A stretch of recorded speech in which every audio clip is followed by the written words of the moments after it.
السلام علیکم، ایک نئے ولاگ کے ساتھ میں ہوں سبی الحسنین۔ ناظرین، سپریم کورٹ میں ججز کے مابین کشیدگی بہت بڑھ گئی ہے، اور ماضی میں ہم نے دیکھا کہ چاہے وہ ثاقب نثار کا دور ہو، یا پھر قاضی فائز عیسیٰ کا دور ہو، یا پھر عمر عطا بندیال کا دور ہو، جو ججز کے تحفظات ہوتے تھے مختلف حوالوں سے، وہ خط و کتابت کی صورت میں آتے تھے۔ اور حال ہی میں 26ویں آئینی ترمیم کے بارے میں، یا 26ویں آئینی ترمیم کے خلاف جو تحفظات تھے جسٹس منصور علی شاہ کے، وہ بھی خطوط میں آتے تھے، لیکن اب ہیڈ آن کولیجن کی صورتحال آ گئی ہے، اور اب یوں لگ رہا ہے کہ سپریم کورٹ میں کیسز کی باقاعدہ چھینا جھپٹی شروع ہو گئی ہے۔ کیا رات کو ڈیولپمنٹ ہوئی وہ میں آپ کے ساتھ شیئر کروں گا، اس کے محرکات شیئر کروں گا، لیکن اس سے پہلے گزارش یہ ہے کہ میرے چینل کو لائک کریں، سبسکرائب کریں، اور کمنٹ سیکشن میں فیڈ بیک ضرور دیجیے۔ فیڈ بیک بہت ضروری ہوتا ہے۔ تو ایک طرف وہ ججز ہیں جو آئین و قانون کے ساتھ کھڑے ہیں، اور ایک طرف ہیں جسٹس منصور علی شاہ، جو 26ویں آئینی ترمیم کے بعد چیف جسٹس نہیں بن سکے، اور وہ موقع کی تلاش میں تھے کہ کس طرح سے 26ویں آئینی ترمیم کو کمرہ عدالت میں لایا جائے۔ گو کہ 26ویں آئینی ترمیم کے خلاف درخواستیں دائر ہیں، اور 27 جنوری کو اس پر سماعت ہونی ہے، آئینی بینچ کرے گا، لیکن چونکہ جسٹس منصور علی شاہ اب آئینی بینچ کا بھی حصہ نہیں ہے، تو ان کے سامنے یہ معاملہ وہ انتظار کر رہے تھے، اور وہ گھڑی آ گئی۔ ایک غلطی، محض ایک غلطی ایڈیشنل رجسٹرار جوڈیشل کی جانب سے، وہ جو ہے تو موقع بنا جسٹس منصور علی شاہ کے لیے۔ آپ کو تمام تر معلومات اس حوالے سے انفارمیشن ہے، پچھلے 3-4 روز سے یہی کیس چل رہا ہے، شو کاز نوٹس، توہین عدالت، بینچ کے اختیارات سے متعلق۔ لیکن رات کو ایک ڈیولپمنٹ ہوئی، وہ یہ کہ چونکہ فیصلہ محفوظ کل کی ہیئرنگ کے بعد کر دیا گیا تھا، جسٹس منصور علی شاہ اور جسٹس عقیل عباسی پر مشتمل 2 رکنی بینچ تھا، فیصلہ محفوظ ہو گیا تھا، لیکن جو ایڈیشنل رجسٹرار جوڈیشل ہیں، جن کو او ایس ڈی بنایا گیا، انہوں نے اپیل کر دی ہے شو کاز نوٹس کے خلاف۔ وہ نہ صرف اپیل کی ہے بلکہ اسٹے کے لیے بھی ایک درخواست دائر کی ہے کہ پروسیڈنگ روکی جائیں جب تک کہ میری درخواست پر فیصلہ نہیں ہوتا۔ تو پروسیڈنگ تو فیصلہ چونکہ محفوظ ہو گیا، تو اس کا الٹیمیٹلی مطلب یہی ہے کہ جو بینچ ہے، 2 رکنی بینچ، اس کو فیصلہ سنانے سے روکا جائے جب تک ان کی اپیل ڈیسائیڈ نہیں ہوتی۔ اپیل انہوں نے شو کاز نوٹس کے خلاف کی، ان کا رائٹ تھا، قانون میں یہ ریمیڈی اویلیبل ہے، کنٹیمپٹ آف کورٹ آرڈیننس 2003 میں بھی، اور اس کے ساتھ ساتھ کنٹیمپٹ آف کورٹ ایکٹ 2012 کے سیکشن 11 کے سب سیکشن 3 میں وہ جو ہے تو ریمیڈی اویلیبل ہے، شو کاز نوٹس بھی چیلنج کر سکتے ہیں، اور انٹرم آرڈر بھی چیلنج کر سکتے ہیں۔ تو اس پر پریکٹس اینڈ پروسیجر ایکٹ کے تحت 3 رکنی ججز کمیٹی ہے، ظاہر ہے وہ اس کے بغیر تو یہ معاملہ آگے بڑھ نہیں سکتا۔ تو اجلاس ہوا، اور 6 رکنی ججز پر مشتمل ایک لارجر بینچ تشکیل دے دیا گیا ہے جسٹس جمال خان مندوخیل کی سربراہی میں، جو کہ 27 جنوری یعنی کہ پیر کے روز ایڈیشنل رجسٹرار جوڈیشل کی درخواست پر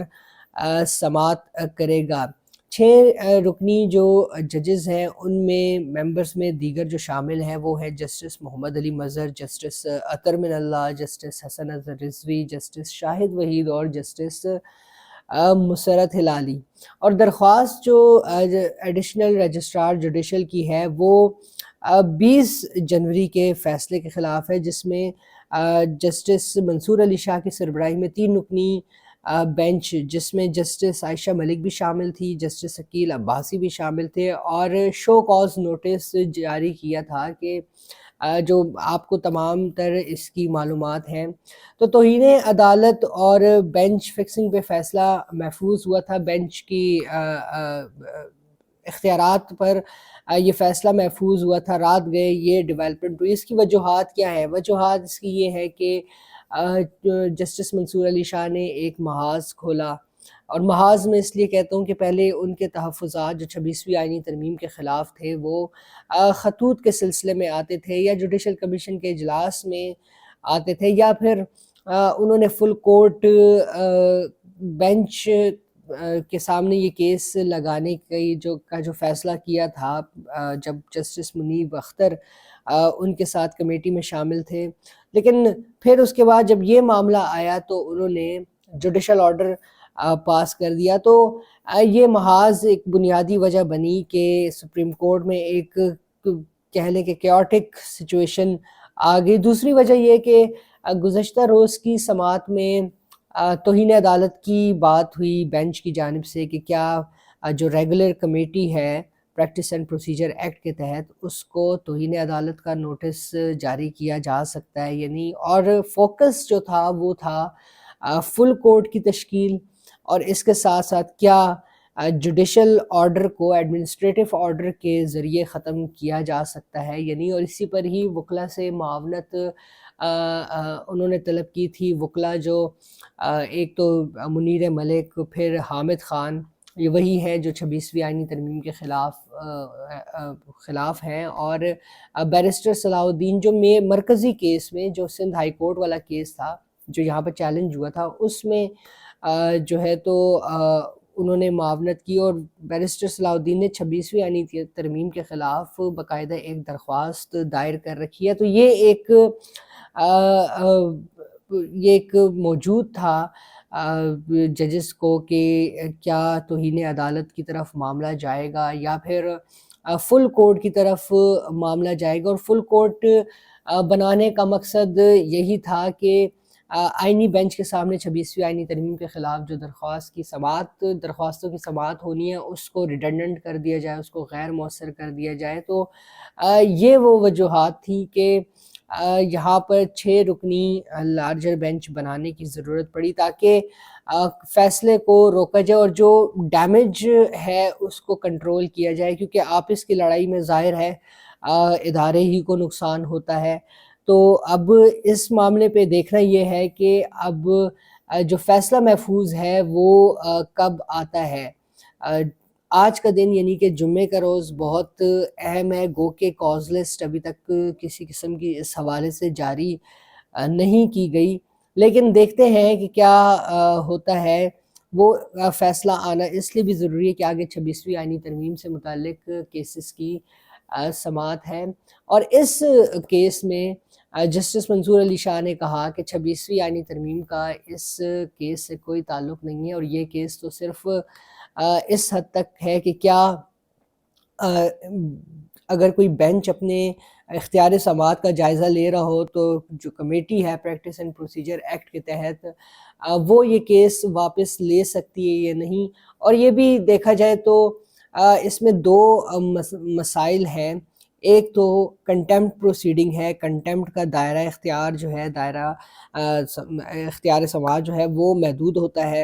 اور پھر اس کے ساتھ ساتھ بینچ کی اختیار سماعت کا معاملہ. تو یہ ایک لیگل کوسچن ہے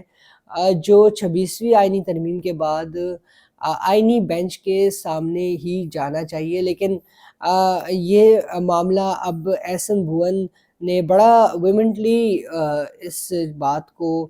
آرگیو کیا، اور اس کے ساتھ ساتھ اٹارنی جنرل فار پاکستان جن کا بڑا اہم کردار ہے 26ویں آئینی ترمیم کو لے کر، اور اس کے ساتھ ساتھ ججز کی اپوائنٹمنٹ